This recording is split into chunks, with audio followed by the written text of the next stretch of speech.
조선 말기에 우리나라에 들어왔던 서양인들의 눈에 한국인들이 행하는 그 효도에 대해서 그들이 어떤 생각을 가졌을까요? 고종 황제의 특사 역할까지 했던 호모 헐버트 선교사 같은 경우는 자신의 회고록에 이렇게 적고 있습니다. 조선은 이 세상에서 관습적인 노인복지가 가장 완벽하게 된 나라다. 그런가 하면 1898년 미국 공사관 1등 서기관으로 부임했던 샌즈 역시 자신의 회고록에서 나의 노년을 위해 조선 땅에 다시 태어나고 싶다라는 글귀를 남겼습니다.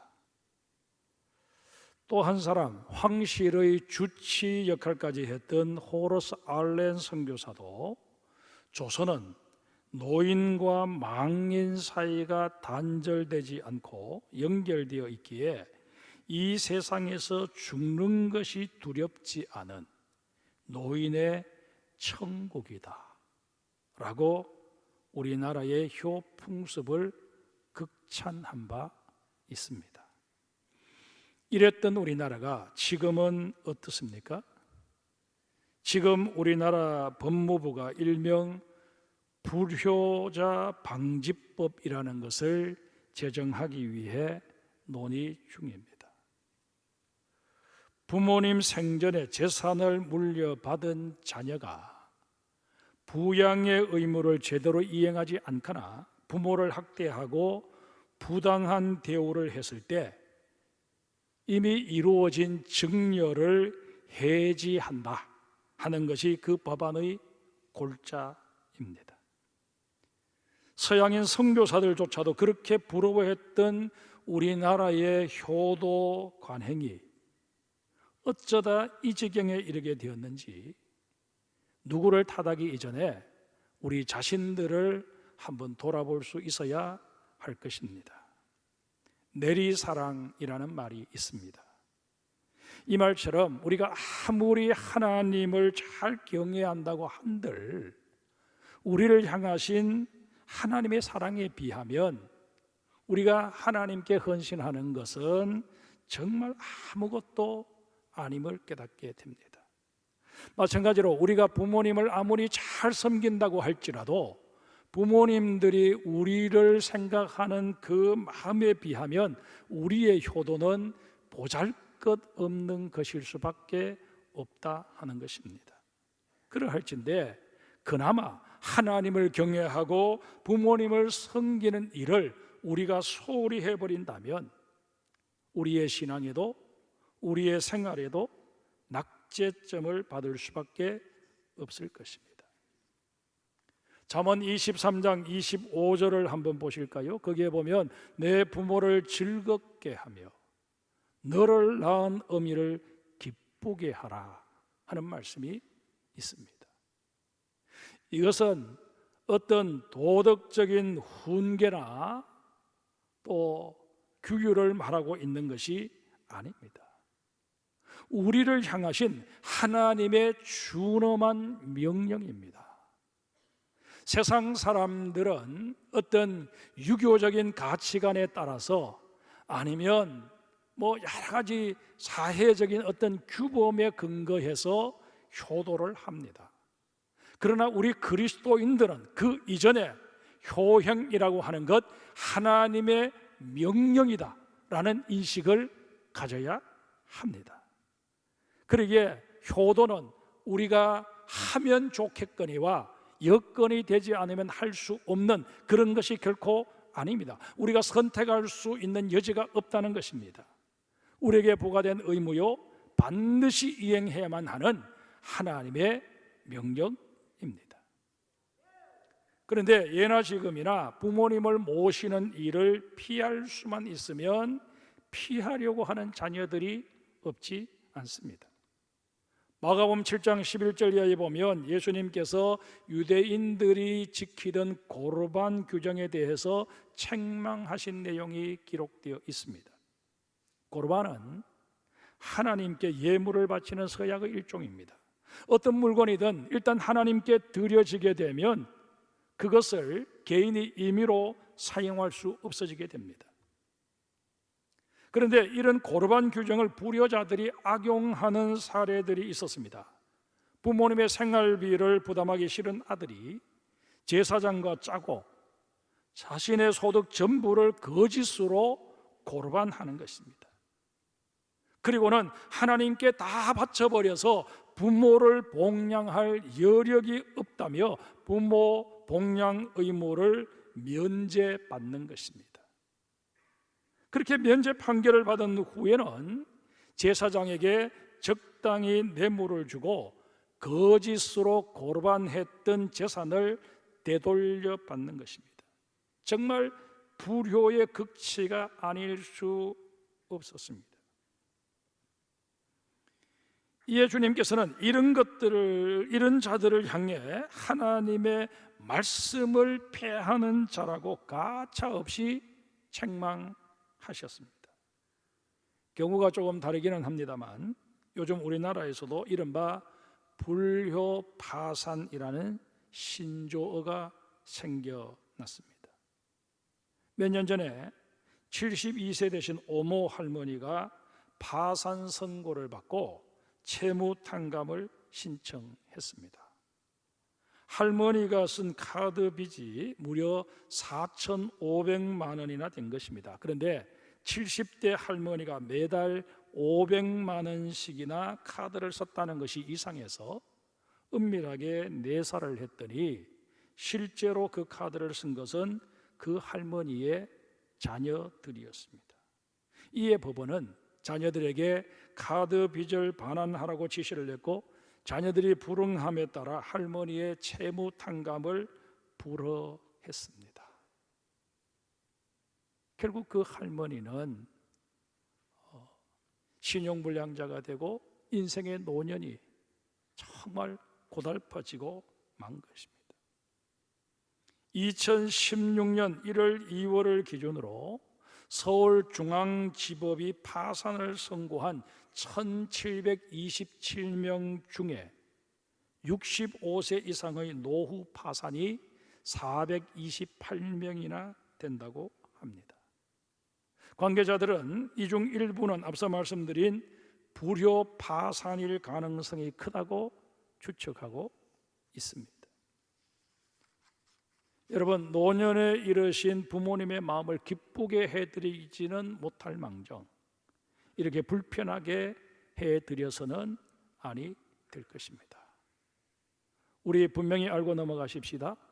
불효는 무슨 말로 어떻게 변명을 해도 하나님의 말씀을 어기는 결과를 낳게 된다 하는 사실입니다. 나아가 하나님의 말씀을 무용지물로 만드는 행위임도 아셔야 할 것입니다.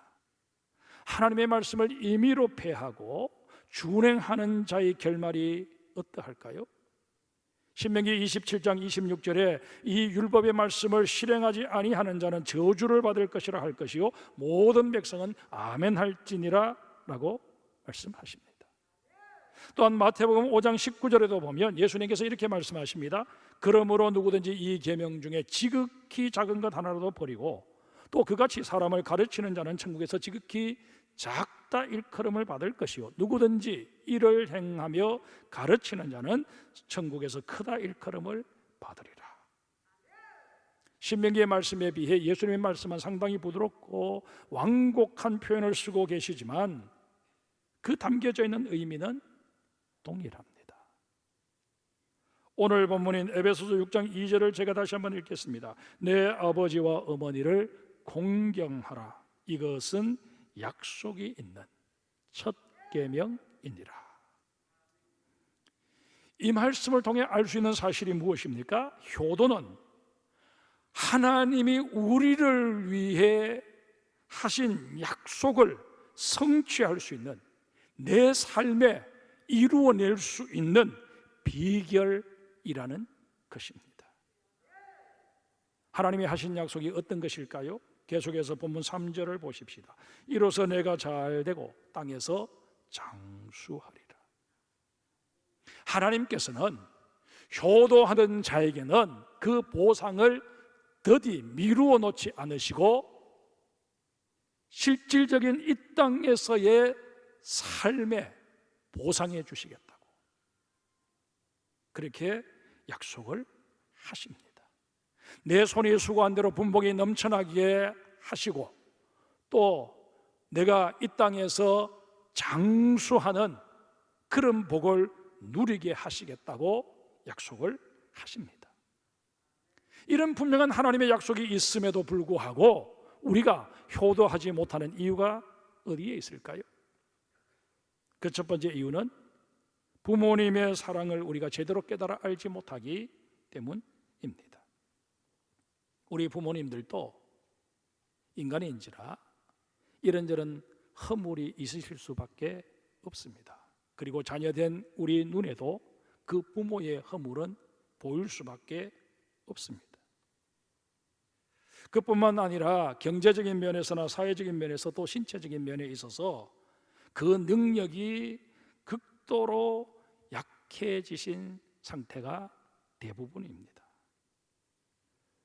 여러분, 우리 부모님들의 삶의 형편이 이렇게 되셨다고 해서 자녀들을 향한 그분들의 사랑마저 약해지시고 식어지셨을까? 결코 그렇지 않습니다. 오히려 부모님이 경제적으로 여유가 있고 또 활력이 넘쳐나셔서 자녀를 위해서 모든 것을 다 해주실 수 있었던 그때보다 연약해지셔서 아무것도 자녀들을 위해서 해주실 수 없어서 애가 타시는 지금이 오히려 자녀들을 향해서 더 애틋한 마음을 가지고 계시다는 사실을 우리 자녀들은 잊어서는 아니 될 것입니다. 잠언 23장 22절에 너를 낳은 아비에게 청종하고 내 늙은 어미를 경히 여기지 말지니라 말씀하십니다. 우리는 부모들의 그 늙고 초라해진 외모 때문에 부모님의 말씀을 대수롭지 않게 여기거나 심지어 업신여기는 우를 범해서는 아니 됩니다. 부모님이 나보다 더 배우지 못하셨다는 사실 때문에 부모님의 말씀을 시대에 뒤떨어진 말씀이라고 세상 물정 모르는 말씀이라고 무시해서도 결코 아니 됩니다. 이 시간 우리 곰곰 나의 지나온 날들을 한번 되돌아보십시다. 만약 단 한 번이라도 내가 부모님에 대해서 함부로 대하거나 부모님을 무시하거나 부모님의 말씀에 대하여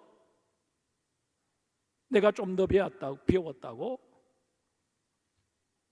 그 말씀을 거역하고 그렇게 했던 기억이 나신다면 우리는 이미 하나님의 명령을 어긴 자들입니다. 이렇게 볼 때 부모님과의 관계에서 자식된 우리에게는 회개할 거리, 용서를 구할 거리 뿐임을 인정하셔야 할 것입니다. 여러분들은 어떠신지 몰라도 저는 그렇습니다. 그러기에 저는 이 설교를 회개하는 심정으로 준비를 했고 지금 이 시간에도 참 부끄러운 마음을 가지고 여러분들에게 말씀을 전하고 있습니다. 저는 본가의 부모님, 처가의 부모님들 모두 하늘나라로 가셨기에 용서를 구하고 싶어도 구할 길이 없습니다. 혹 여러분들 중에 양가의 부모님 가운데 단 한 분이라도 살아계신다면 이번 기회에, 아니 오늘 이 어버이날에 꼭 기회를 만드셔서 용서를 구하셨으면 좋겠습니다. 우리가 불효하게 되는 두 번째 이유는 어제는 보지 않고 오늘을 보기 때문입니다. 우리는 과거 진자리 마른 자리 갈아 누이시던 부모님은 기억하지 않고 늙고 병들어 판단력 흐려지고 말씀도 어눌해지신 내게 아무런 도움을 주실 수 없는 현재의 부모님께만 주목하고선 그분들을 귀찮아하고 있지는 않은지 우리 자신들을 다시 한번 돌아볼 수 있어야 할 것입니다. 우리 부모님들 때로 자료된 우리들의 행동이나 처사가 너무 야속해서 이런 말씀을 하시곤 합니다. 야 이놈아, 너는 어디 하늘에서 떨어진 줄 아느냐. 부모님이 홧김에 한마디 하신 말씀이지만 우리는 이 말씀을 귀담아 들어야 합니다. 나의 나된 것, 첫째는 하나님의 은혜요, 두 번째는 부모님의 희생과 수고 때문임을 기억해야 할 것입니다.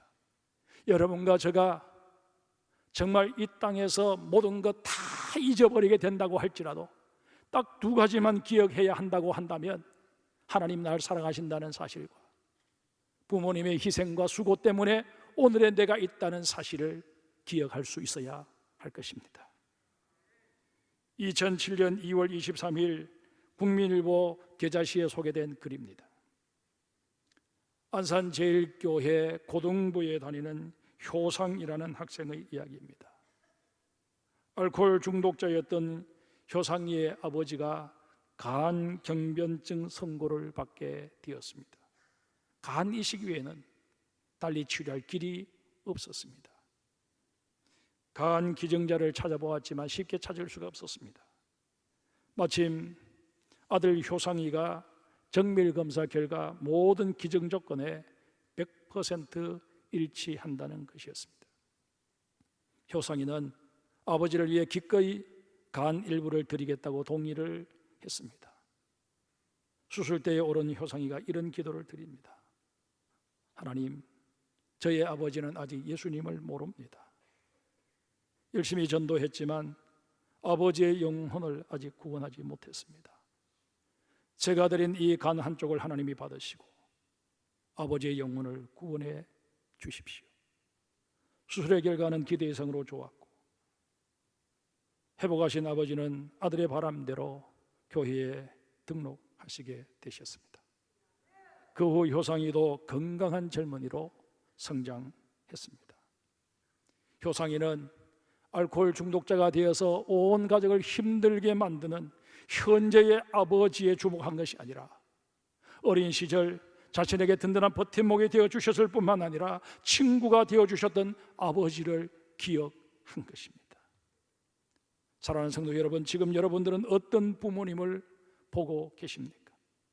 너무 연로하셔서 여러분의 인생의 짐처럼 여겨주시는 부모님에게 지금 주목하고 계십니까? 그래서 걸핏하면 그 부모님에게 짜증내시고 그 부모님에게 가슴에 상처가 되는, 못이 박히는 그런 말들을 서슴없이 하지는 않으십니까? 여러분, 과거 여러분들을 위해 모든 수고와 희생을 아끼지 않으셨던 그 부모님에게 주목하셔야 합니다. 내가 어떤 부모님을 보고 있느냐에 따라서 부모님을 대하는 우리의 태도는 완전히 달라지게 될 것입니다. 우리가 효도하지 못하는 세 번째 이유는 부모님보다 사랑하는 것이 너무 많기 때문입니다. 디모데후서 3장 1절 이하에 보면 바울이 말세에 나타나게 될 여러 가지 징후들을 거론하면서 그때가 되면 사람들이 자기를 사랑하고 돈을 사랑하게 된다고 말합니다. 또한 자랑하며 교만할 뿐만 아니라 부모를 거역하고 감사하지 않는다고 우리를 깨우쳐주고 있습니다. 여러분, 자기를 지나치게 사랑하고 자랑스럽게 여기는 사람들이 불효자가 될 가능성이 상대적으로 높습니다. 여기 저와 연배가 비슷하거나 저보다 연세가 많으신 분들, 참 힘들고 어려웠던 어린 시절을 보내지 않으셨습니까? 그럼에도 불구하고 그때는 가족객이 따로 있었던 것도 아니고 가정들마다 줄줄이 자녀들을 많이 낳아서 부모의 그 작은 수입으로는 그 많은 자녀들 다 교육시킬 수 없어서 그 가운데 한둘, 그래도 싹수가 보이는 그런 자녀를 집중적으로 부모님이 키우시면서 그들에게 뭐라고 말합니까? 너희들이 잘 되어서 다른 형제들 다 돌봐야 한다. 그렇게 해서 자녀들 가운데 한둘이 부모의 특혜를 입어서 멀리 나가 공부도 하고 대학까지 가는 그런 가정들이 많았습니다. 그런데 그 자녀가 잘 되어서 부모님의 기대대로 부모님도 잘 모시고 형제들 잘 건사하며 그렇게 산다면 얼마나 좋겠습니까마는 우리 주변에는 그렇지 못한 사람들이 많이 있었습니다. 오히려 자신은 출세를 했고 나름대로 경제적으로 여유가 있는 삶을 사는데 다른 형제들은 다 그렇지 못해서 오히려 그 형제들과 거리를 두고 형제들을 홀대하는 경우가 없지 않아 있었습니다. 출세를 위해 부잣집의 대릴 사이가 된 경우는 10중 8구 더 그러했습니다. 여러분, 우리가 하나의 인격체로서 살아가면서 자기를 사랑하는 것 분명히 필요한 일입니다. 그러나 부모도 형제도 몰라볼 정도로 자신만 아는 이기적이고 병들어버린 자기 사랑은 결코 하나님이 원치 않으심을 아셔야 할 것입니다. 여러분들 중에 혹 부모의 특별한 사랑을 덧입어서 나름대로 지금의 위치를 마련할 수 있었던 분이 계시다면, 내가 부모님께 받은 사랑이 큰 만큼 부모님에 대한 효도는 물론이거니와 형제 자매들에게도 나는 늘 베풀며 살아야 한다 하는 사실을 잊어버려서는 아니 될 것입니다. 그런가 하면 지나치게 돈을 사랑해도 불효자가 되기 쉽습니다. 자본주의 사회에서 돈 버는 일 자체가 잘못은 분명 아닐 것입니다. 하지만 돈의 노예가 되어서 부모도 형제도 아랑곳하지 않는 모습이 되어서는 결코 아니 됩니다. 우리는 내 수입이 얼마인지를 헤아릴 때 그 가운데는 하나님이 주신 효도비가 들어있음을 잊어서는 아니 됩니다. 내 수입 속에 하나님께서 부모님의 몫으로 맡겨놓으신 것이 분명히 포함되어 있다는 것입니다. 간혹 보면 자녀들 가운데 다음에 돈 많이 벌면 잘 모시겠습니다라고 부모님께 말씀드리는 자녀들이 있습니다. 그런 분들께 한번 여쭤보겠습니다. 말씀하시는 다음이 언제입니까? 그런 자녀가 생각하는 다음은 그 자녀에게 있어서는 결코 오지 않을 뿐더러 설령 그런 날이 온다 할지라도 그때는 이미 부모님이 곁을 떠나시고 안 계실 것입니다. 제가 어버이 주일 때마다 말씀을 드리지만 부모님께서 지금까지 생존해 계신 것보다 자녀 편에서는 더 큰 복이 없음을 인정하셔야 할 것입니다. 저처럼 잘해드려야지 마음만 먹다가 아무것도 못해드린 채 부모님 떠나보내고 아쉬워하지 마시고 오늘부터라도 당장 무언가 하나라도 부모님을 위해 실천하는 여러분들이 되셔야 할 것입니다. 여건상 부모님 직접 찾아뵐 수 없을 만큼 거리적으로 멀리 떨어져 계시다면 꼭 전화라도 드려서 화상통화라도 하셔서 부모님께 여러분의 얼굴, 손주들의 얼굴 다 보여드리고 조만간 시간 내서 꼭 찾아뵙겠다고 그렇게 약속을 하시고 그 약속을 지키실 수 있기를 바랍니다. 여러분, 부모님 계시는 곳 그 교회의 예배에 참여하기 위해서 가시느라 우리 교회 주일 예배에 빠지는 것 얼마든지 저는 이해하고 그럴 수 있다고 생각합니다. 부모님 섬기시는 교회에 가셔서 정말 여러분들의 이름으로 하나님께 감사 예물도 드리시고 부모님께 맛있는 것도 사드리시고 하실 수 있는 그런 자녀들이 꼭 되실 수 있기를 바랍니다. 나는 장성교회 예배를 드려야 되기 때문에 부모님과 함께 예배 드릴 수 없습니다. 이것은 자칫 21세기 고르반이 될 가능성이 높다 하는 사실을 여러분 기억하셔야 할 것입니다. 우리가 효도하지 못하는 네 번째 이유는 생각 없이 살기 때문입니다. 예나 지금이나 우리나라 부모들의 자식 교육에 대한 열정은 남다릅니다. 자식이 원하면 무엇이든 다 해주고자 하는 것이 부모들의 마음입니다. 심지어 부모가 이것은 내 아이가 꼭 배웠으면 좋겠다 싶은 것이 있으면 자녀를 어떻게 설득해서라도 그것을 배우게 만드는 것이 오늘의 부모입니다. 그러나 우리 부모님들께 간곡히 말씀을 드립니다. 우리의 아이들이 세상을 살아가는 데 필요한 지식들을 습득하는 것도 필요하겠지만 그 이전에 인간답게 사는 도리를 습득하게 만들어 주어야 할 것입니다. 가장 기본이 되는 인생의 도리가 무엇일까요? 바로 효도입니다. 백행의 근본이 효라고 하지 않습니까? 우리 교회에서 방과 후 돌봄 교실인 복수크를 운영하려고 하는 이유도 따지고 보면 여기에 있습니다. 물론 우리 아이들 세상에 뒤지지 않고 살아가려면 학문적인 실력을 쌓아야 합니다. 그러나 그 이전에 성경에 근거한 인성을 갖추어야 합니다. 성경적 인성의 중심에는 효가 있기 마련입니다. 아주 몸이 약한 할머니가 계셨습니다. 설상가상으로 할아버지가 돌아가시자 도저히 혼자 지낼 수 있는 형편이 못 되셔서 아들 집으로 옮기셨습니다.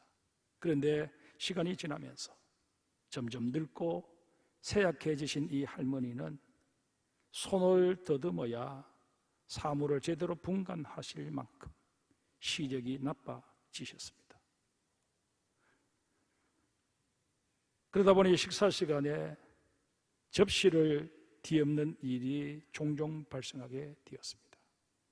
게다가 손님도 약해지셔서 수저는 물론이고 음식을 계속 흘리고 떨어뜨리셨습니다. 한 번은 아침 식사 시간에 우유를 엎질러서 출근을 해야 하는 아들 양복을 다 버려놓았습니다. 아들 며느리는 생각 끝에 어머니와 식사하는 자리를 분리하기로 했습니다. 달리 장소가 없어서 어머니를 한쪽 구석 쓰레기통과 청소 도구가 놓여 있는 곳에 작은 식탁을 만들어 거기서 혼자 식사하시도록 했습니다. 홀로 앉은 할머니는 눈물이 가득한 눈으로 건너편 식탁에 모여 앉아있는 다른 식구들을 보며 힘겹게 식사를 하셔야만 했습니다. 수저가 떨어져도 주워주는 사람이 없었습니다. 그러면 할머니는 손으로 음식을 드셔야 했습니다. 이 아들 내외는 그렇게 어머니가 혼자서 식사를 드시는 것이 막 어질더라도 그렇게 드시는 것이 어머니 편에서도 편할 것이다, 아마 그렇게 생각을 했던 것 같습니다. 그러던 어느 날 소녀가 마루에서 블록놀이를 하고 있었습니다. 그 모습을 본 아들 내외가 뭘 만드느냐고 물었습니다. 그러자 소녀의 입에서 뜻밖의 대답이 나왔습니다. 지금 엄마 아빠를 위해 작은 식탁을 만들고 있어요. 나중에 내가 어른이 되면 언젠가는 엄마 아빠도 지금 할머니처럼 구석에서 혼자 식사하시게 해야 하니까요. 부부는 망치로 머리를 얻어맞은 듯 멍하니 서 있다가 서로 끌어안고 울기 시작했습니다. 그날 이후 아들과 며느리는 어머니를 다시 자신들의 식탁으로 모셔왔습니다. 여전히 할머니는 음식을 흘리고 수저를 떨어뜨리셨지만 그 누구도 그 일로 인해 언짢아하지 않았습니다. 오히려 아들과 며느리가 번갈아가며 어머니에게 밥도 떠먹여드리고 반찬도 떠먹여드리고 그렇게 식사 시간에 어머니를 모시는 일을 먼저 했습니다. 사랑하는 성도 여러분, 혹 계획적은 아니라 할지라도 생각 없이 행동하느라 불효를 저지르고 있지는 않은지 다시 한번 자신을 돌아볼 수 있기를 바랍니다. 아울러 우리의 부모님 대하는 태도를 우리의 자녀들이 다 지켜보고 있다는 사실도 다시 한번 유념하시기를 바랍니다. 말씀을 맺습니다. 사자성어 가운데 풍목지비라는 말이 있습니다. 효를 다하지 못한 채 어버이를 여인, 자식의 슬픔을 일컫는 말입니다. 저는 5월이 되면 또 어버이날이 되면 이 풍목지비의 슬픔을 맛볼 수밖에 없습니다. 그러기에 아직 부모님이 살아계신 분들께 조금이라도 풍목지비의 슬픔을 경감할 수 있는 길을 택해 살아가시기를 간곡히 부탁하고 건면하고 또 그런 삶을 살아갈 수 있는 힘을 가질 수 있도록 주님의 이름으로 축복을 합니다. 자녀들아, 주 안에서 너희 부모에게 순종하라. 이것이 옳으니라. 이것이 옳으니라. 우리의 말씀을 생각하며 찬송하십시다. 어머니의 넓은 사랑 귀하고도 귀하다. 그 사랑이 언제든지 나를 감싸줍니다. 내가 울 때 어머니는 주께 기도드리고 내가 기뻐 웃을 때에 찬송 부르십니다.